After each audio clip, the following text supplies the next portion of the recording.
మాతృత్వం కోసం ఎన్నో పూజలు, వ్రతాలు, గుళ్ళు, గోపురాలు తిరుగుతూ సంతానం కోసం పరితపించే దంపతుల విషయాలను మనం నిత్యం చూస్తూ ఉంటాం, వింటూ ఉంటాం. అటువంటిది వైద్యుల సూచనలను ఆచరణలో పెట్టిన ఏడల మాతృత్వ సాధన సాఫల్యం అవుతుందన్న అపురూప సంఘటన కాకినాడ నగరంలో బ్లూ రైన్ హాస్పిటల్లో ఆవిష్కృతమైంది. 5 పదులు దాటిన వయసులోనూ మాతృత్వ కళను నెరవేర్చుకున్న దంపతుల ఆనందాలకు బ్లూ రైన్ హాస్పిటల్ వేదికైంది. బ్లూ రైన్ వైద్యుల బృందం అద్భుతాలను ఆవిష్కరించారు. పెద్దాపురం పట్టణానికి చెందిన ఏలేరు ఇరిగేషన్ డిపార్ట్మెంట్ విశ్రాంతి అధికారి ఏ వీర రాఘవరావు, సూర్యావతి దంపతులకు అందమైన బాలిక 6 రోజుల క్రితం జన్మించింది.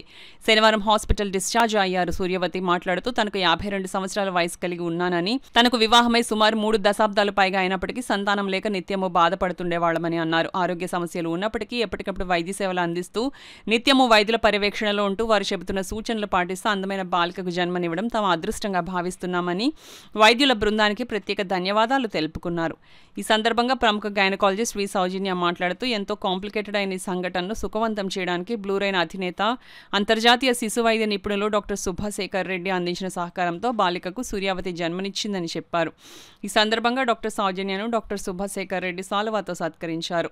ఆయన మాట్లాడుతూ శిశువు పట్ల తీసుకోవాల్సిన జాగ్రత్తలు మరియు ఫీడింగ్ టైంలో అనుసరించాల్సిన మెలకువలను వివరించారు. మాతృత్వం పొందడం అంటే ఎంతో అదృష్టమని, ఈ వయసులో కూడా కోరికను దంపతులు నెరవేర్చుకున్న విషయం అందరికీ ఆనందాన్ని కలిగించిందన్నారు. ఎనస్థీషియా డాక్టర్ స్వామి కూడా వైద్య సేవలు అందించడంలో అంకిత భావంతో పనిచేశారని కొనియాడారు. సో మనం చేయగలమా లేదా అనే ధైర్యం కొంతమందికి ఉండదు. కానీ ఈవిడ అలా కాకుండా ఆ 52 ఇయర్స్ అయినా కూడా ఆవిడ లేదు నాకు ప్రెగ్నెన్సీ కావాలి అనే అంత దృఢంగా ఆవిడ అనుకుంది కాబట్టి ఇంతవరకు ఆవిడ రాగలిగింది.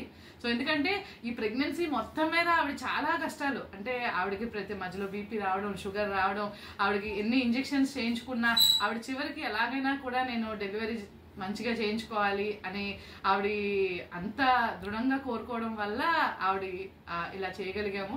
సో దానికి తోడు సుభాశేఖర్ రెడ్డి సార్ కూడా ఫస్ట్ నుంచి మాకు చాలా అన్ని విషయాల్లోని ఆయన ఒపీనియన్ తీసుకుని, సో ఆవిడకి ఎప్పుడైనా షుగర్ వచ్చినా, బీపీ వచ్చినా, ఏదొచ్చినా కూడా అందరం డిస్కస్ చేసి ఇది చేయగలిగాము. సో ఇలా చేసినందుకు, అంటే ఇలా ఆవిడ ఇంత మంచిగా హ్యాపీగా వెళ్ళినందుకు అందరికీ ధన్యవాదాలు. సో మెయిన్గా నేను సుభాశేఖర్ రెడ్డి సార్ చెప్పుకోవాలి ఇది, ఎందుకంటే నాకు ఈ ఆపర్చునిటీ నన్ను నమ్మి ఆయన ఇచ్చారు అంటే దానికి నేను చాలా, ఎందుకంటే నేను ఇలా ఎప్పుడు చేయలేకపోయేదాన్నేమో. సో ఆయన నాకు అది ఇవ్వడం వల్ల నేను దాన్ని నిలబెట్టుకోగలిగాను. సో ఆయనకు కూడా నేను థ్యాంక్స్ చెప్పుకోవాలి. సో బేబీని కూడా ఫస్ట్ నుంచి డెలివరీ అయిన వెంటనే కేర్ తీసుకుని, సో మదర్ ఫీడింగ్ వచ్చేలా చూసి, సో ఆవిడ మిల్క్ ఇచ్చేలాగా, సో అవన్నీ ఆయన ట్రైన్ చేశారు. సో ఫైనల్గా మేము అందరం కలిసి ఒక ఆ ఏజ్ ఉన్న వాడికి ఒక మంచి బేబీని ఇవ్వగలిగాము. సో మాకు చాలా ఆనందంగా ఉంది. బట్ ఏజే ఒక కాంప్లికేషన్ అయినప్పుడు ఎట్లా మేనేజ్ చేయాలనేది ఒక రిస్క్ అయింది. ఇప్పుడు ఏజ్ బికమ్స్ రిస్క్ ఫ్యాక్టర్ అయిపోయింది. ఏజ్ రిస్క్ ఫ్యాక్టర్ అయిపోయింది, బాడీ సపోర్ట్ చేస్తున్నా లేదా తెలియదు, అన్ని క్రానిక్ డిసీజెస్ మనకు ఇన్వాల్వ్ అయిపోయాయి. So at that point of time mother ఏమో పెర్సిస్టెంట్గా నాకు బేబీ కానే కావాలనే దృఢ సంకల్పంతో ఉన్నారు. బట్ ఆ ఫిజికల్ ప్లస్ ఎమోషనల్ ట్రామాస్, ఎన్ని ట్రామాస్ ఉన్నా కూడా she carried the pregnancy first point. దాన్ని అంతే సేఫ్గా ఇవ్వాలనేసి మేము కూడా తపన పడినాము.